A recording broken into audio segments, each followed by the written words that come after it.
బాలపాపాంబ రాసినటువంటి అక్కమహాదేవి బోధోల్లాసం అనేటువంటి యక్షగానానికి యక్షగానంలో అక్కమహాదేవి చాలా ప్రముఖురాలైనటువంటి కన్నడంలో అదేవిధంగా కన్నడం నుంచి తెలుగులోకి అనువాదం చేసినటువంటి వాటిలో అక్కమహాదేవి పాత్ర చాలా ప్రాచుర్యంలోకి ఉన్నటువంటి పాత్ర.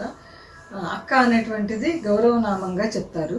అంటే శివుడికి పార్వతికి సంబంధించినటువంటి ఒక సంవాదంలో వాళ్ళు తిరిగి భూలోకంలో అల్లమా మహాప్రభువుగా మహాదేవిగా జన్మించారని, మహాదేవుడు అంటే శివుడు, మహాదేవి అంటే పార్వతీదేవి, అట్లాగే నందీశ్వరుడు బసవన్న రూపంలో జన్మించారని, ఈ మూడు పాత్రల మధ్య ఉండేటువంటి రకరకాల సంవాదాలకు సంబంధించినటువంటి ఒక చరిత్రగా దీన్ని చెప్తారు.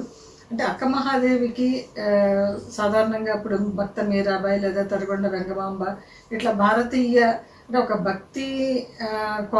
భక్తి కోవకి చెందినటువంటి కవయిత్రులు వీళ్ళంతా.